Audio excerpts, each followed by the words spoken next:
Alors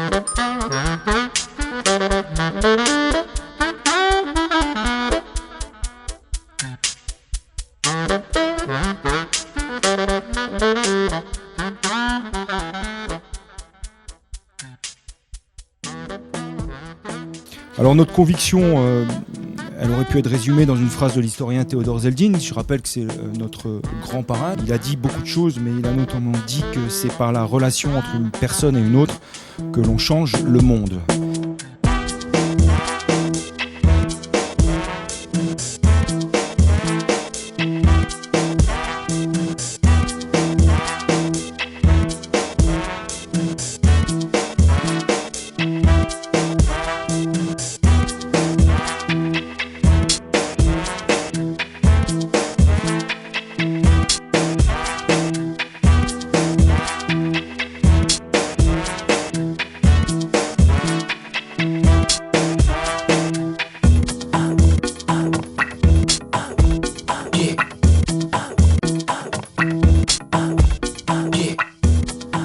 Alors bienvenue chez vous.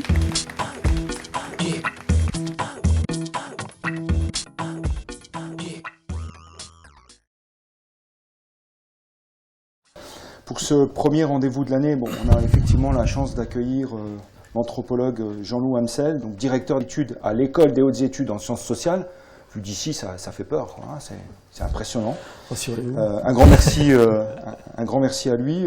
Alors on s'est rencontrés avec Jean-Loup l'an dernier. J'avais lu et parcouru quelques-uns de ses ouvrages, n'étant pas moi-même anthropologue, mais avec un regard sur la façon de vivre ensemble et les propositions qui sont mises en avant et les travaux dans les ouvrages. On a eu la chance de se rencontrer avec le paysagiste Gilles Clément dans un débat sur la notion de point de vue.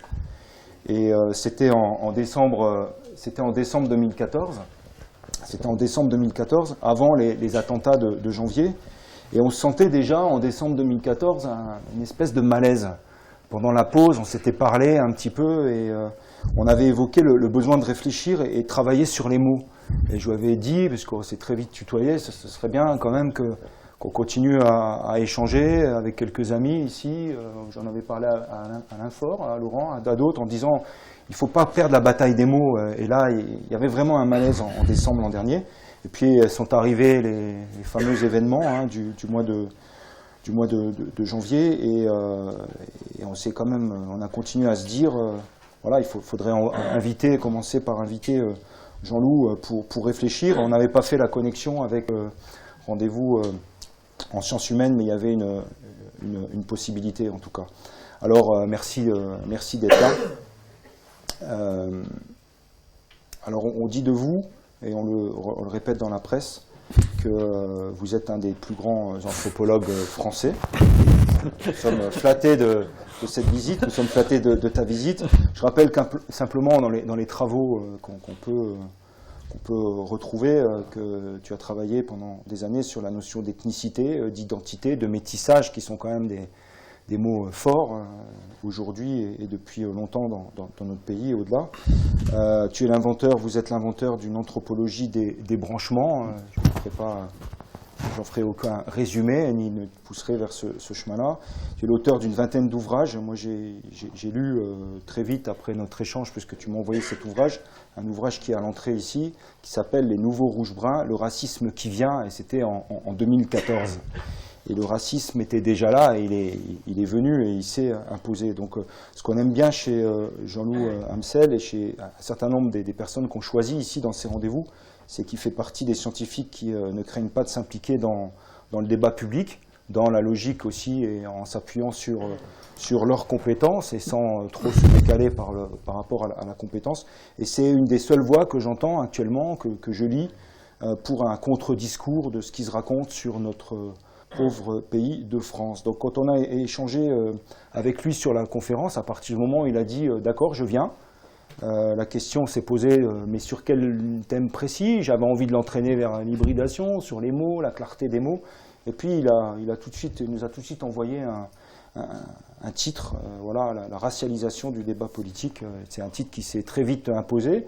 Comme on avait ces connexions aussi dans le cadre la fête de la science, on s'est dit, bon, est-ce que ce titre passera? Il est passé et il fait l'objet de la première conférence. Je suis à la fois très fier et très heureux que ça se passe maintenant. On ne pouvait pas imaginer qu'un samedi soir d'octobre, une élue de la République, Lorraine de surcroît, comme moi, interviendrait un soir sur une chaîne du service public et dirait de notre pays à tous et à toutes que c'est un pays de race blanche.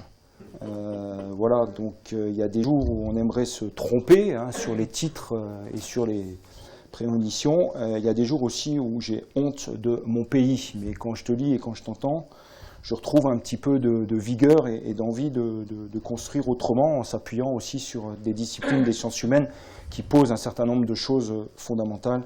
Voilà, alors Jean-Louis Hemsel, est-ce que tout ça est inéluctable? Est-ce que c'est possible de trouver un espace commun de communication entre ce qu'on appelle encore des citoyens, dans ce qu'on appelle encore la République? Voilà, c'était un petit mot d'introduction simplement, et maintenant une bonne demi-heure d'échange, en tout cas de conférences, pour poser un petit peu le débat, les conditions du débat, et puis surtout travailler sur la clarté des mots, on en a vraiment besoin. À toi, à vous la parole.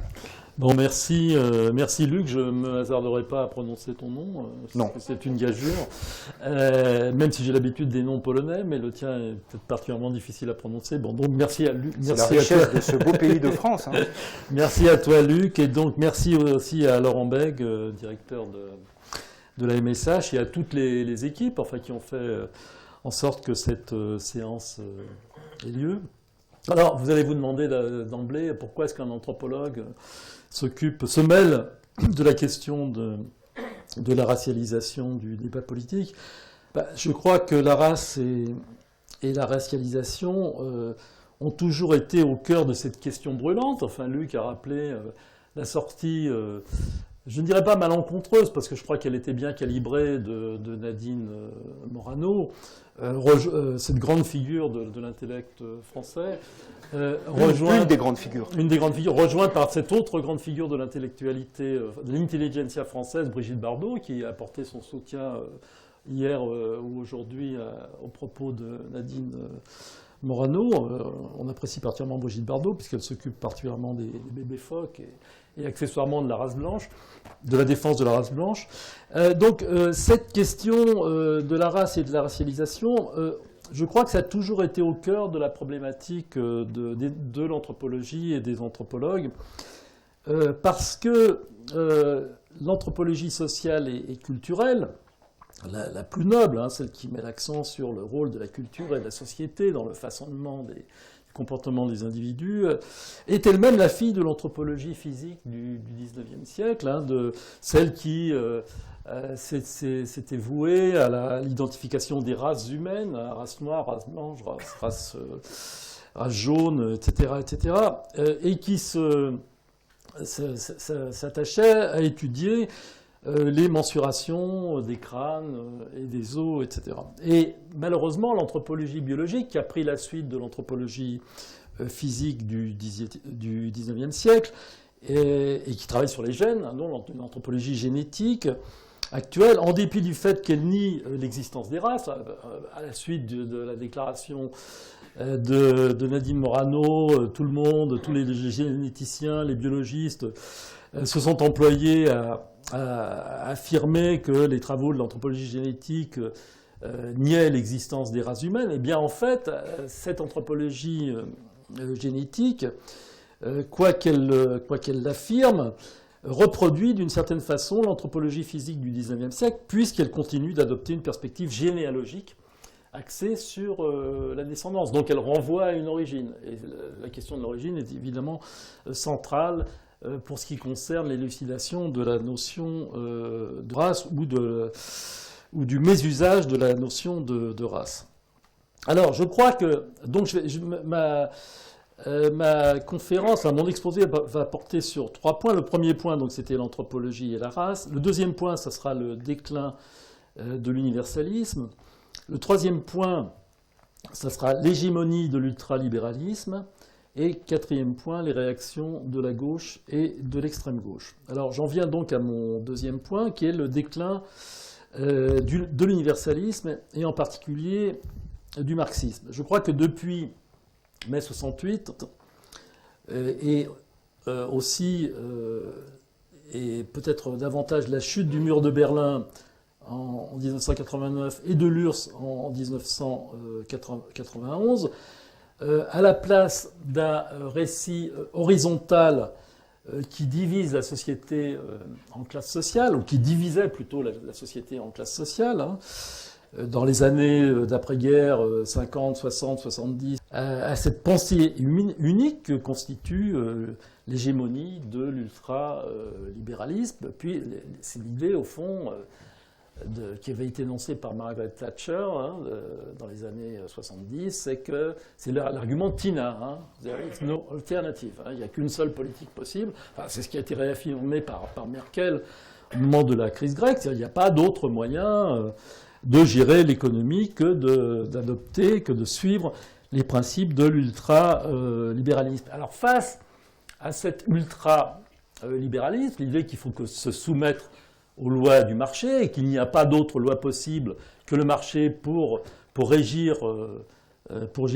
l'économie et la société, en France, il y a une réaction spontanée, une réaction contre-hégémonique, enfin, c'est-à-dire qui va à l'encontre de ce modèle de l'ultralibéralisme et de la mondialisation qui veut que la société française soit ouverte à tous les vents. Donc il y a une réaction contre-hégémonique spontanée qui est le souverainisme. Le souverainisme, hein, l'idée que notre pays, enfin la France, doit fermer ses frontières, se protéger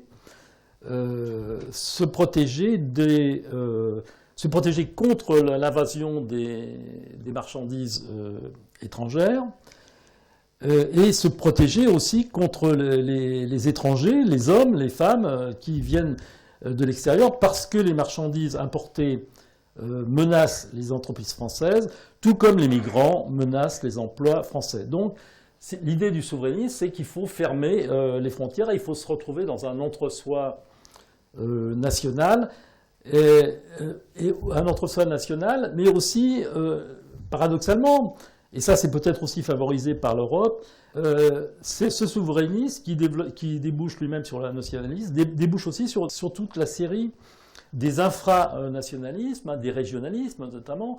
Il n'y a qu'à voir le succès qu'ont eu les bonnets rouges en Bretagne, hein, qui ont réussi une mobilisation sociale beaucoup plus efficace que celle qui avait été tentée par les syndicats en Bretagne. Hein. Les bonnets rouges, ça a très bien marché. Donc ce souverainisme débouche sur le nationalisme, sur l'infranationalisme, et en dernier lieu, et c'est ça qui est très inquiétant, ça débouche aussi sur les racismes.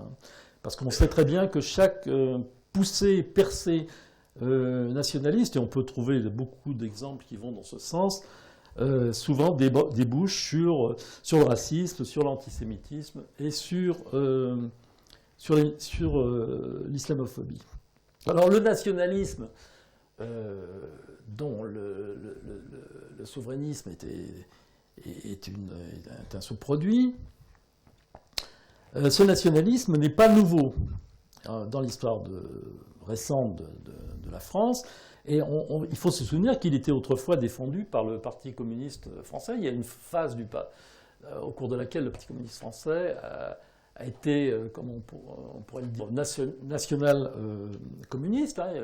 À plusieurs périodes de son histoire, le Parti communiste français a défendu l'idée qu'il fallait produire et consommer français. Et d'ailleurs, certains penseurs d'extrême gauche qui sont passés d'ailleurs maintenant à droite, comme Aurélien Bernier, a expliqué le déclin du Parti communiste français par son renoncement à défendre les acquis nationaux.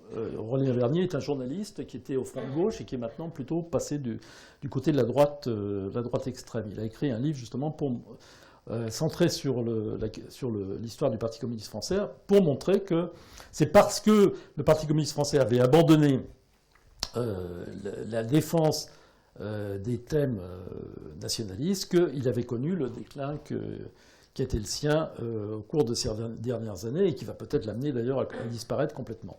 Ce thème du repli national et du souverainisme à connotation raciale alimente donc aussi bien la droite extrême que l'extrême droite. On peut citer quelques noms, on peut faire un peu de name dropping, là. Nicolas Dupont-Aignan, Sarkozy,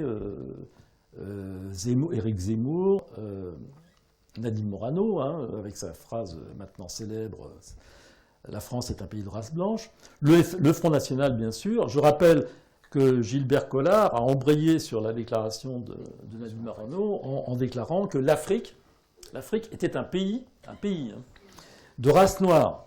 Bon, alors déjà, qu'ils disent l'Afrique est un pays de race noire, on ne s'attend pas à autre chose de Gilbert Collard, mais un pays, comme si l'Afrique était un pays. Enfin, l'Afrique, pour moi, j'avais cru comprendre que l'Afrique était un continent, mais pas un pays. Et donc, alors, ce qui est intéressant, bon, ça, si vous voulez, c'est classique, Dupont-Aignan, Sarko, Morano, Zemmour, Gilbert Collard, bon, c'est pas vraiment surprenant, mais ce souverainisme à connotation raciale prend aussi pied au sein de penseurs ou de politiques qui se situent, ou se situaient, autrefois à gauche ou à l'extrême gauche. Je pense en particulier à des gens comme Laurent Bouvet, par exemple, qui fait partie d'une mouvance qu'on appelle issue du PS, qui est proche du PS et qui s'appelle la gauche républicaine, et qui défend l'idée, en compagnie d'un de tes confrères, Luc, Christophe Guilly, l'idée d'insécurité culturelle, qui frapperait particulièrement les Français dits de souche, les Blancs des quartiers de la périphérie des banlieues, de ceux qui vivent dans les nouveaux villages, etc., dans les zones rurales, où ils sont particulièrement frappés par la crise, parce qu'il faut plusieurs voitures, parce que ça coûte très cher, etc., de vivre dans des maisons isolées, et que donc les frais de transport, de gazole, etc., font que ces gens trouvent qu'ils sont défavorisés par rapport aux immigrés des banlieues, qui, eux, reçoivent bien sûr tous les bienfaits, enfin je suis ironique bien sûr en disant ça, tous les bienfaits, ou qui recevraient tous les bienfaits de l'État-providence. Donc Laurent Bouvet, Christophe Guilly, donc l'auteur de Fracture française, qui est un conseiller écouté du gouvernement, Jean-Pierre Chevènement, bien sûr, qui autrefois avait tenté un rapprochement avec Charles Pasqua, et puis ça n'a pas marché. Maintenant, il opère un rapprochement avec Nicolas Dupont-Aignan, de Debout la France, du mouvement Debout la France, Régis Debray, Jacques Sapir, Alain Finkielkraut, qui défend Nadine Morano, qui a pris la défense de Nadine Morano, Michel Onfray, Jean-Pierre Le Goff, Jacques Nikonov, qui était président d'Attac et du MPEP, qui est maintenant passé lui aussi du côté de la droite extrême. Alors tous ces gens-là, notamment Jean-Pierre Chevènement, Régis Debray, Jacques Sapir, Alain Finkielkraut, Jean-Pierre Le Goff, vont prochainement participer à une réunion de défense de Michel Onfray, lui aussi qui était plutôt à l'extrême gauche autrefois, il était proche je crois qu'il a même été membre du NPA, en tout cas très proche du NPA, et qui est maintenant passé à l'extrême droite. Il appelle il prend la défense de Marine Le Pen, etc. Et donc Michel Onfray, qui s'est senti injustement stipendié, a appelé à la rescousse toute une série de penseurs ou de politiques comme Régis Debray, qui, je crois que ça fait longtemps que Régis Debray n'est plus de gauche. Jacques Sapir l'a été, je crois qu'il était à l'origine de la création du Front de gauche, mais il a aussi appelé à une alliance souverainiste entre la gauche et une alliance souverainiste allant jusqu'au Front National. Alain Finkielkraut, il a été maoïste, mais ça fait très longtemps, et ça fait longtemps qu'il défend l'idée d'une identité française malheureuse. Donc là aussi, il y a l'idée du repli national. Jean-Pierre Le Goff, qui était lui aussi maoïste, a écrit un livre sur Cadenet, ce village français de Provence, qui maintenant est un village complètement boboisé et gentrifié, où il regrette les traditions paysannes d'antan. Enfin, il y a un côté un peu maurassien dans dans ce livre. Donc, il y a, ce qu'il faut noter, au-delà de cet exercice de name dropping là, que j'ai fait, c'est que de plus en plus, il y a un passage de plus en plus important de gens de gauche et d'extrême gauche vers la droite et vers l'extrême droite. Le dernier en date étant quelqu'un qui est assez peu connu, mais dont on a parlé récemment dans la presse, c'est François Meunier, qui était tête de liste du Front de gauche aux élections municipales de mars 2014 à Antony, et qui vient de rejoindre le Front National. Donc il se constitue actuellement ainsi ce que j'appellerais une alliance nationale républicaine qui entend réunir les souverainistes des deux bords, c'est-à-dire les souverainistes de gauche et les souverainistes de droite, avec l'appui du Front National. Alors c'est cette configuration que j'ai nommée rouge-brune. Luc a tout à l'heure rappelé le titre de mon livre, Les nouveaux rouges-bruns, le racisme qui vient, qui est paru en 2014. Et cette configuration rouge-brune, elle est reliée par certains médias, dirigés par des gens autrefois de gauche. Je pense à des médias comme Marianne ou Causeur même. Alors Marianne, bon, on sait qu'il y avait des gens... Il y a des gens qui étaient autrefois de gauche et qui sont à la rédaction de Marianne. Je pense à Jacques Julliard ou Jean-François Kahn ou d'autres journalistes moins connus. Causeur, alors évidemment c'est plus étonnant, mais Elisabeth Lévy, qui dirige Causeur, était autrefois de gauche. Elle était à Marianne, d'ailleurs c'était une journaliste de Marianne, elle était autrefois de gauche et maintenant moi je pense qu'elle est passée... Enfin, on peut en discuter, mais elle est passée du côté de la droite extrême. Et donc cette configuration, cette mouvance nationale républicaine, rouge-brune, ou rouge-brune, est en train, à mon sens, et c'est ça qui est très inquiétant, me semble-t-il, elle est en train de gagner la bataille de l'hégémonie culturelle qui est menée par le Front National contre ce que cette formation politique considère comme étant le politiquement correct, et contre la censure prétendument pratiquée par les bobos, c'est comme ça ce sont les termes qu'ils utilisent, prétendument pratiquée par les bobos et ceux qui défendent leurs idées dans les médias. Alors il y a un certain nombre d'émissions, notamment de télévision, qui s'inscrivent exactement dans cette mouvance. Je pense à On n'est pas couché, que vous regardez sans doute, que vous êtes sans doute certains à regarder. Moi, je ne regarde pas, mais enfin, c'est parce que c'est trop tard et que j'ai en général envie de me coucher plus tôt que ça, mais je devrais, parce qu'il faut s'informer, même de ceux avec quoi on n'est pas d'accord, et surtout de ceux avec quoi on n'est pas d'accord. Donc On n'est pas couché de Ruquier sur France 2, ou bien... la nouvelle version du grand journal de Canal+,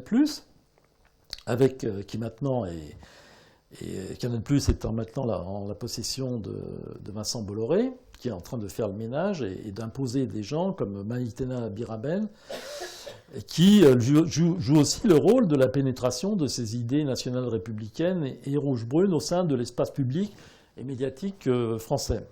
Et donc, On n'est pas couché, le grand journal de Canal+, et de façon générale, je dirais tous les médias, même de gauche, dans la mesure où ça fait de l'audience. Donc, par exemple, je voudrais mentionner ici la dernière édition, le dernier numéro de l'Obs, avec une couverture qui comporte une couverture avec une photo de Michel Onfray. Donc, si vous voulez, dans la volonté de faire l'audience, on sait que la situation de la presse française est difficile, qu'il s'agisse des quotidiens ou des magazines, dans la volonté de faire de l'audience, et je ne sais pas que je suspecte les gens de l'Obs d'être partisans de Michel Onfray, mais en tout cas, ils font en sorte que, leur démarche a pour effet justement de propager les idées de Michel Onfray, de tout ce qui l'accompagne, donc cette dérive que j'ai appelée rouge-brune. Donc il y a une espèce de dynamique auto-entretenue des médias, puisque les médias fonctionnent de façon, à mon sens, autoréférentielle. Ils se répondent les uns les autres et ça fait monter la mayonnaise. Et donc, ça contribue à accréditer justement la pertinence de ces idées. Alors, face à cet essor, de cette mouvance nationale républicaine ou rouge-brune,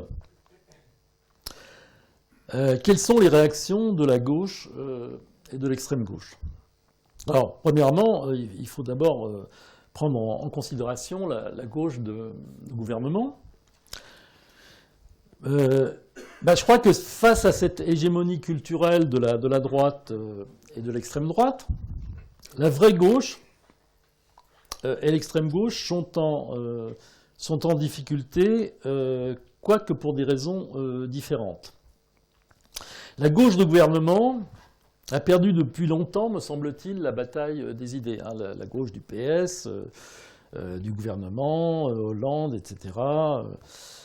Parce que Emmanuel Macron, qui est le héros du social, héros H-E-R-A-U-T, le héros du social-libéralisme. Donc Macron et le social-libéralisme ne peuvent plus séduire grand monde, me semble-t-il, ceux qui annoncent des défaites électorales cuisantes au régional en décembre prochain, et peut-être aussi pour Hollande au présidentiel de 2017. Je crois que le social-libéralisme, avec ces idées fameuses comme le fait de mettre en ligne des cars et de contribuer comme ça au démantèlement de la SNCF, c'est vraiment une idée de génie, je trouve, de la part de Macron, suivi d'ailleurs par Pépi, qui lui aussi veut ses propres cars et qui est en train justement de scier la branche sur laquelle il est assis. Donc le social-libéralisme devient pour la gauche une machine à perdre, ce qui signifie sans doute à terme la disparition de cette même gauche de gouvernement, ce qui était envisagé par Valls d'ailleurs, quand il a dit que la gauche était menacée de disparition. Mais je crois que en même temps, c'est ce qui est visé à la fois par Emmanuel Macron et par Valls. En fait, ce qu'ils veulent, c'est la disparition de la gauche pour mieux, gouverner au centre ou en tout cas représenter une alternative moins marquée que la coloration de droite extrême de l'UMP ou de l'extrême droite incarnée par le Front National. Et je crois que le fait que le gouvernement se raccroche à la race et au genre, et je vais expliquer dans un instant ce que j'entends par là, c'est-à-dire avec la nomination de femmes, entre parenthèses, issues de la diversité, donc deux femmes, d'une part, issues de la diversité, d'autre part, comme Christine Taubira, Najat Vallaud-Belkacem ou Myriam El Khomri, à mon avis, donc c'est la politique suivie consciemment et volontairement par Hollande, et à mon avis, ça ne peut guère changer la donne. C'est pas comme ça qu'ils se sauveront. Je n'ai rien contre Christine Taubira, au contraire, je trouve beaucoup d'estime et d'admiration pour elle. Bon, Najat Vallaud-Belkacem, je suis moins convaincu, mais Myriam El Khomri, il faut voir. Mais en tout cas, il y a de la part de Hollande ou du gouvernement une volonté délibérée de substituer une vraie politique de gauche qui serait axée sur le social, une politique fragmentaire axée sur des fragments verticaux, comme je les appelle, axée sur la race et sur le genre. Donc il me semble que le souverainisme et le nationalisme ont d'ores et déjà gagné la partie à droite et à l'extrême droite, renforcés par les transfuges qui sont venus de la gauche. Et comme diverses expériences historiques le montrent, le nationalisme, le souverainisme et le nationalisme s'accompagnent souvent de toutes les formes de racisme possibles et imaginables, comme la négrophobie, l'antisémitisme, l'islamophobie, etc. Alors comment est-ce que la gauche radicale peut se dresser contre cette hégémonie ? C'est plutôt de ce côté-là que je me situerais. Comment la gauche radicale peut se situer, peut se dresser plutôt contre cette hégémonie culturelle du nationalisme? Alors la gauche radicale, une partie de la vraie gauche ou de la gauche radicale est internationaliste. Elle appelle au combat des travailleurs de tous les pays pour faire chuter le capitalisme. Donc la lutte ouvrière, le NPA, même s'il est empêtré dans la défense des minorités discriminées, divers groupuscules ou anarchistes ou libertaires sont internationalistes. Mais d'autres fractions de cette vraie gauche, comme le parti de gauche, avec à sa tête Mélenchon, Jean-Luc, occupent des positions dont l'ambiguïté nationaliste n'est pas absente. Je vous rappelle qu'il a dit, s'est adressé à Angela Merkel en lui disant « ferme ta gueule ». Et de même, le souverainisme populaire de penseurs médiatiques comme Frédéric Lordon, par exemple, n'est pas dénué d'ambiguïté. Et ce n'est pas par hasard si sa pensée est réappropriée par des groupuscules staliniens comme le Parti communiste révolutionnaire français ou même par le Front National. Bien sûr, ça ne fait pas de Lordon un rouge-brun, et c'est quelqu'un de gauche, d'extrême gauche, mais le flou de sa pensée, me semble-t-il, autorise toutes les récupérations possibles. Un autre problème est posé par la gauche postcoloniale, celle qui a substitué le racial au social. Et je veux parler ici de groupes qui, même s'ils ne sont pas nombreux numériquement, reçoivent un fort écho médiatique, non seulement de la part des journalistes, mais aussi d'intellectuels auxquels les médias réservent une place de choix, comme Éric Fassin, Pascal Blanchard, Achille Mbembe, etc. Comme exemple de ces groupuscules postcoloniaux, je citerai le CRAN, les Indivisibles, et surtout le Parti des Indigènes de la République et la Brigade anti-négrophobie, qui sont très proches, à des degrés divers, de polémistes antisémites et d'extrême droite, comme Dieudonné et Soral. À des degrés divers, ces groupes développent une idéologie racialiste qui analyse la société française actuelle comme l'héritière de la traite négrière et de la colonisation. Cette gauche postcoloniale fustige également l'universalisme en s'en prenant à ce qu'elle appelle la gauche blanche, entre guillemets, coupable d'universalisme bien pensant et en développant parallèlement des attitudes ouvertement antisémites, homophobes et hostiles au mariage mixte. Là, je pense en particulier au Parti des Indigènes de la République. Il n'est pas difficile de voir, à mon sens, que cette attitude hostile à la gauche blanche, entre guillemets, est le symétrique exact des propos de Nadine Morano sur, je cite, la France, pays de race blanche. On assiste donc à un renforcement mutuel, en miroir, pourrait-on dire, de la droite extrême et de l'extrême droite, identitaire, l'UMP et le Front National, avec l'extrême gauche postcoloniale, qui est au fond très à l'aise avec le discours raciste du Front National, et pour laquelle le véritable ennemi est l'universalisme qualifié de blanc, entre guillemets. Le paysage politique est donc extrêmement brouillé. Il est le théâtre de la confusion la plus extrême. L'internationalisme, et je finirai là-dessus, l'internationalisme, l'universalisme et le social ne font plus recette, devancés qu'ils sont par l'identitaire, porte ouverte vers le racial. Je vous remercie.